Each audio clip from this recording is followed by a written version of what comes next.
Hello and welcome to the in-depth series of Drishtya IAS. On 26th of December this year, India has observed the Veer Bal Divas. What is Veer Bal Divas? Why do we observe it? Everything will be discussed. Also keeping in mind the controversy around it. So moving ahead, first of all, let us look at the various topics that we are going to discuss step by step from the perspective of GS mains paper, second, first, and of course, your preliminary examination as well. First of all, let us talk about Veer Bal Divas. Prime Minister of India, Narendra Modi ji, this year himself declared that 22nd December shall henceforth will be marked as Veer Bal Divas. And this was done so in order to pay homage to the courage of the Sahibzades, who were the four sons of the last Sikh Guru, Guru Gobind Singh ji. Moving ahead, now this particular day was chosen because it was the day observed as the martyrdom day of Sahibzadas Zorawar Singh and Fateh Singh, who were killed at the tender age of 6 and 9 respectively in Sirhind, Punjab by the Mughal forces. So why were they attacked? Let's know about that. Guru Gobind Singh ji was raising an army, a Khalsa, which irked the hilly and other adjacent region rulers. And in 1699, he established the Khalsa, which did not went down well with the Mughals and the other kings. So the kings had several battles with the Sikhs in the last decades of the 17th century, keeping that in mind, but had never been able to dislodge them from the Anandpur Sahib. The fateful attack, which eventually led to such a martyr, was of 1704. It was led by Bilaspur King Bhim Chand and Handuria King Raja Harichand. They cordoned off Anandpur Sahib with support from the Mughal Empire. And the armies of Sirhind, Lahore, Jalandhar, all others also joined to dislodge them from Anandpur Sahib. Supplies to Anandpur Sahib were cut off for several months in order to show them that how impossible it would be for the Sikhs there to survive.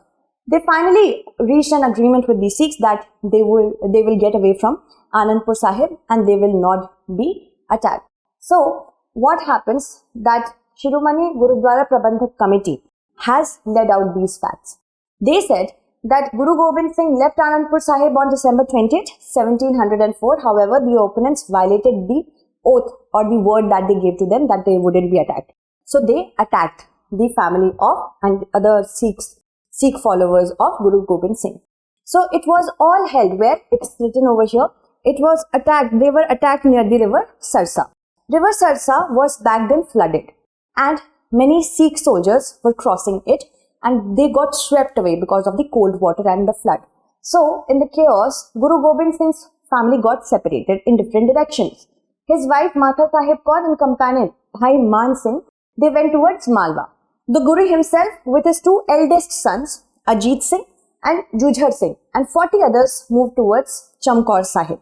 And Mata Gujar Kaur ji and the two younger sons, that was the grandmother, she was the grandmother, Mata Gujar Kaur and her two younger sons started the journey that ended in Sarhind. Okay. So moving ahead, what happens that today Gurudwara Parivar Vichora Sahib, it stands on the spot where the battle of Sarsa took place and the family was separated. Guru Gobind Singh and his band of followers were soon surrounded in a castle at Chamkaur Sahib, and the historic battle of Chamkaur was fought here. And Sahibzada Ajit Singh and Sahibzada Jujhar Singh, the eldest sons, they both sacrificed their life for the faith on December 22nd. Then Sahibzada Zorawar Singh and Sahibzada Fateh Singh, along with their grandmother, they were staying in the village Kheri, the two younger ones. Gangu, who was the cook, she got completely overwhelmed by the gold that Shri Mataji Kaur had, and of course, because of the reward that the Mughal governor announced on their head, the cook Gangu handed over the children and their grandmother to Sirhind's Nawab Wazir Khan. So the grandmother was 81-year-old Mata Gujari ji, and the two Sahibzades, they were imprisoned in Thanda Burj, that was known as, of course, Thanda Burj because of cold, because it has a very bitterly cold atmosphere. It was beside a river, and the Sahibzadas were called by Wazir Ali to bow down to them, Wazir Khan, not Ali, Wazir Khan to bow down to him and also to embrace Islam as their faith. So they denied it. They refused to convert or to bow to Wazir Khan. they were of course they were tempted by gifts and gold. And Wazir Khan decided that the boys would be bricked alive.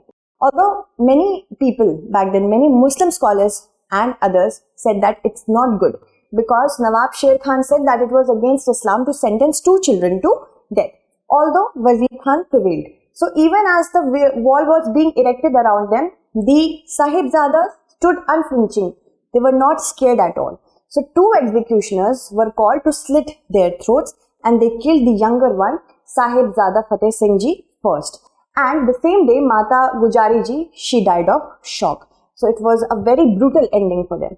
So what happens with the current issue? The controversy is beside this phrase Veer Bal Divas, because the Akal Takht Sahib, first of all, when they learned that this name has been given to 26 December, they took cognizance of this and formed a committee to discuss that there is an objectionable nomenclature which has been given to Sahibzada Martyrdom Day, to change it to Sahibzade Shahadat Divas. Union government did not agree to it. The executive this year of SGPC passed a resolution with regard to changing of the name, so that from this year itself we can observe Sahibzade Shahadat Divas. Again, the Union government did not agree to it, and they are having this issue. Why? Because this name Veer Bal Divas has limited the martyrdom of the younger Sahibzada only, not others, and it is not fitting to the sentiment of their martyrdoms and also the Sikh tradition. Sahibzadas in Sikh tradition are honored with the word Baba or holy men, and while referring to them as the criterion for given nomenclature, it should be the Sikh tradition, history, Gurbani and the Sikh doctrine plus belief, saying that what happens is when you are honoring a person of a particular community, especially the Sikhs, SGPC is of the view that this Sikh community, the Sikh community has a different tradition, their belief system is also unique and concerns are also incomparable, and the Union government should not take any decision with respect to holy figures unilaterally and at least consult with them. So this is the entire controversy. I will attach the question based on today's episode which you have to answer, so that I can take your names in the next segment.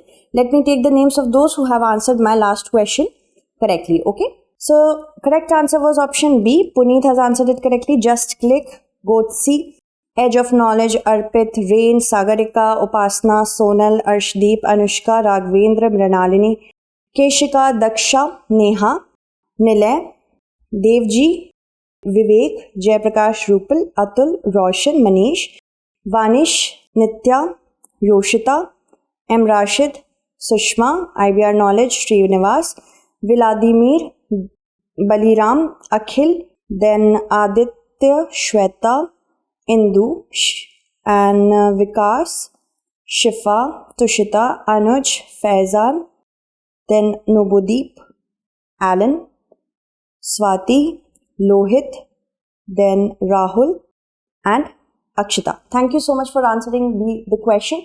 I will attach another one. Answer that as well. Stay updated and thank you so much for watching.